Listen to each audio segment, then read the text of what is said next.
السلام علیکم دوستو، شام بخیر۔ اس خطے کی عظیم ترین قوموں میں سے ایک قوم ہمارے پختونخوا کے بھائی ہماری پشتون قوم ہے، اور اس قوم کا ڈیموگرافک بیلٹ جو ہے وہ افغانستان کے حدود سے بھی آگے تک نکلتا چلا جاتا ہے۔ یہ اتنی بڑی قوم ہے، اور ہندوستان میں جب 1857 کی جنگ آزادی لڑی گئی، انگریز کو ہندوستان سے نکالنے کی جدوجہد ہوئی، یہاں کی قومیتیں متحد ہوئیں، تو اس میں بہت بڑا مرکزی کردار یہاں کی پشتون قوم کا بھی تھا۔ اور اس سے پہلے بھی جب دنیا سے مختلف فاتحین سلاطین آتے رہے ہندوستان پر قبضے کے حوالے سے، افغانستان کے راستے انگریز سامراج بھی آیا، تو سب سے زیادہ اس کے خلاف مزاحمت کرنے والی اقوام میں اس خطے کی سب سے بڑی قوم پشتون قوم تھی۔ اس کا اظہار مختلف انگریز رائٹرز نے تاریخ میں اپنی مختلف کتب میں بڑے شدت کے ساتھ، بڑی وضاحت کے ساتھ کیا۔ یہ اتنی بڑی جری قوم تھی، اور پھر آپ دیکھیے کہ اس قوم کے سرخیلوں میں جناب باچا خان نے اور ان کے فالورز نے کس قدر بڑا ہندوستان کی آزادی کا کردار ادا کیا۔ تو انگریز سامراج کو جب یہاں ہندوستان سے اپنی تمام بساط لپیٹ کر جانا پڑا، تو اس کے پیٹ کے درد میں ایک سب سے بڑا درد یہ بھی تھا کہ مجھے یہاں چیلنج کرنے میں یہاں کے پختونوں نے بہت تکلیف دی، تو کیوں نہ پختون قوم کے لیے ایسے انٹائٹلمنٹ اور ایسی ان کی تعریفیں چھوڑ دی جائیں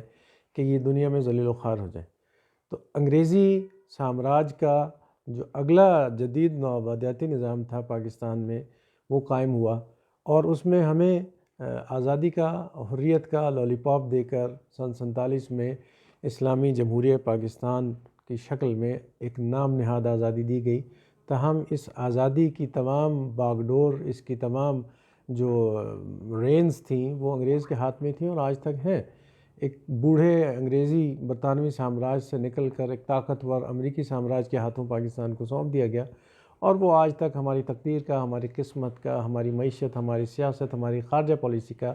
مالک، اکیلا مالک امریکہ ہے، اور ایسا ہی ہوتا چلا آ رہا ہے۔ ہم اپنے بچوں سے، اپنے قوم سے جھوٹ بولتے ہیں کہ ہم آزاد ہیں اور ہم آزادی کے ساتھ اس خطے میں اپنی زندگی گزار رہے ہیں۔ ہم امریکہ کی کالونی ہے، اور امریکہ کی مرضی کے مطابق یہاں سکہ چلتا ہے، اور اب پاکستان کی 75 سالہ تاریخ نے اس کو بدرجہ اتم پروو کیا ہے، بالکل ایبسلیوٹلی اس کو واضح طور پر پروو کیا۔ آپ دیکھ لیجئے کہ IMF کی طرف سے جو بھی رسی ہلتی ہے پاکستان میں، اسی کے مطابق عمل درآمد ہوتا ہے۔ تو سن 47 کے بعد سب سے زیادہ جو بون آف کنٹینشن ہمارے دھرتی پہ معاملات رہے، وہ یہی ہمارے سرحدی صوبوں کے افغانستان اور یہ سارے معاملات، اور پھر چونکہ رشیا کے سامنے بند باندھنے کے لیے، رشین ایکسپینشن کے سامنے بند باندھنے کے لیے یہاں اس خطے میں پاکستان کا وجود قائم کیا گیا، اور اس وجود کے قائم ہونے کے بعد آپ دیکھ لیجئے کہ ہماری ساری خارجہ پالیسی کا دار و مدار افغانستان میں جہاد قائم کر کے یہاں سے روسی افواج کو مار بھگانے پر سارا تھا، اور امریکہ اس تناظر میں ہمیں ڈالرز بھی دیتا رہا، اسلحہ بھی دیتا رہا، اور بہت سارے مدارس قائم کیے گئے ہمارے پختونخوا میں، تاکہ پٹھانوں کو تربیت دے کر، عسکری تربیت دے کر، جہادی بنا کر روس کے خلاف لڑایا جائے۔ تو روس کے خلاف لڑنے کے لیے پختونخوا کی عوام کو استعمال کیا گیا۔ بعض مورخین یہ لکھتے ہیں کہ افغانستان کے نام نہاد جہاد میں پختونخوا، پاکستان اور افغانستان کے ملا کر کوئی 20 لاکھ نوجوان انسان قتل ہوئے، کتنے ہزاروں لاکھوں خاندان اپنے پیاروں سے محروم ہوئے۔ تو پختونخوا کو اور پھر افغانستان کو ایک ایسا مرکز بنایا گیا، ایک ایسی تجربہ گاہ بنائی گئی کہ جہاں بربادی، جہاں پسماندگی، جہاں جہالت، جہاں غربت، جہاں انتہا پسندی، جہاں متشدد رویے، ان کو متواتر اور مسلسل پروان چڑھایا گیا۔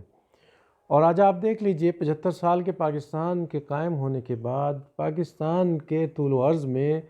پختونخوا کے بارے میں جو بالعموم رائے ہے وہ یہ ہے کہ پٹھان انتہا پسند ہوتے ہیں، پٹھان متشدد ہوتے ہیں، پٹھان سمگلر ہوتے ہیں، پٹھان دہشت گرد ہوتے ہیں،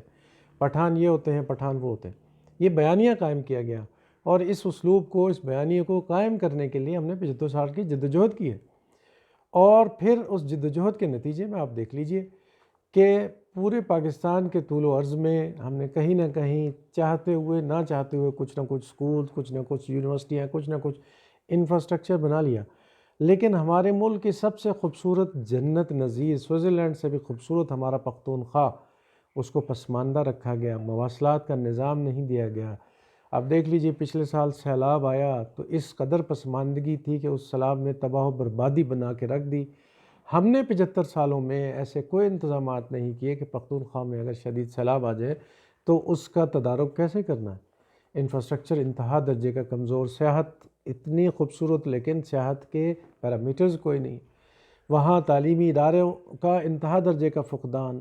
اور اسٹیٹس کو کے تحت کہ جیسا بس پاکستان ہے تھوڑا بہت لولا لنگڑا چل رہا ہے، چلتا رہے، اور اس میں پسماندہ صوبے اور پسماندہ رہیں۔ بجلی کو دوام بخشنے میں، پیدا کرنے میں مرکزی کردار ہمارے پختونخوا کا ہے، لیکن رائلٹی کے اعتبار سے بہت زیادہ پسماندگی ہے۔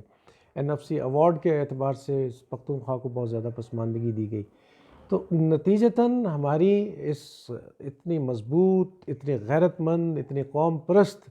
قوم کا تشخص ہم نے مار کے رکھ دیا۔ اس کے باوجود بھی آپ دیکھ لیجئے گزٹیئر آف پاکستان اٹھا کے دیکھ لیجئے، جو کہ پاکستان کے سروے کرنے کی ایک بہت مدلل اور بڑی واضح کتاب ہے، اس میں یہ درج ہے کہ پاکستان میں اب تک سب سے کامیاب افسران، جرنیل، ججز KP سے آ رہے ہیں۔ کیوں کہ ان کے اندر ایک تڑپ ہے، ایک لگن ہے، ایک انسپریشن ہے، ایک فیسینیشن ہے، اور پاکستان کے لیے ڈیلیور کرنا چاہتے ہیں۔ اور پاکستان میں کیپیسٹی بلڈنگ کے اعتبار سے مرکزی کردار پٹھانوں کا ہے۔ ہم ان کو ہمیشہ